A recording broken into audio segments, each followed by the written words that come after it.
Good evening, everyone. I'm Lester Holt in for Brian tonight. They can't stop the oil just yet, but tonight BP is hoping it can at least stop the bleeding. The company's embattled face of this disaster, CEO Tony Hayward, has been called back to the Home Office in the UK, and another exec now takes over day-to-day operations in the Gulf.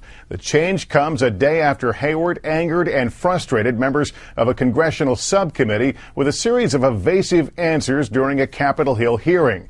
The experienced oilman has suffered a series of gaffes while trying to put a concerned face on the crisis.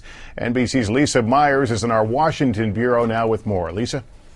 Good evening, Lester. Tony Hayward's performance before Congress only further inflamed his critics. Experts say his removal from day-to-day operations eliminates a public irritant, but does not solve BP's basic problem, the oil.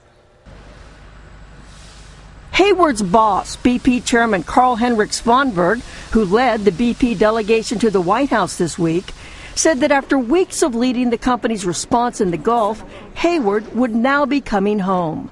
He's now handing over the operations, daily operations, to Bob Dudley. He acknowledged that Hayward, dubbed by some the most hated man in America, has had more than his share of gaffes. It is clear that Tony has made remarks that have upset people, including just yesterday, Hayward's performance before Congress, which committee members called evasive.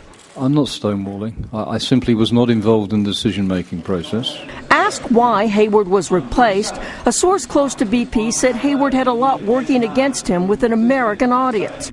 He looked and sounded British, and the source said had said stupid things. Eric Desenhall specializes in crisis communications.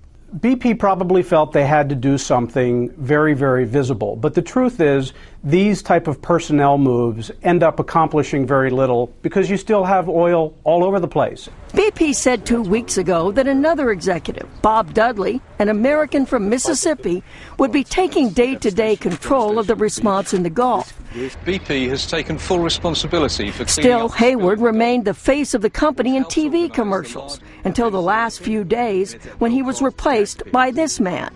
I was born and raised in Louisiana. I volunteered for this assignment because this is my home. Svanberg says the Gulf disaster has mushroomed into a problem that threatens BP's reputation and finances, and that he will now be more involved in the response, which may or may not help BP's image, given the Swedish chairman's own recent gaffe in trying to convey BP's concern about families on the Gulf. We care about the small people. Today, a senior administration official said the White House views this as a positive development, but he insisted the White House played no role in getting Hayward sent home. Lester? Lisa Myers tonight. Thank you.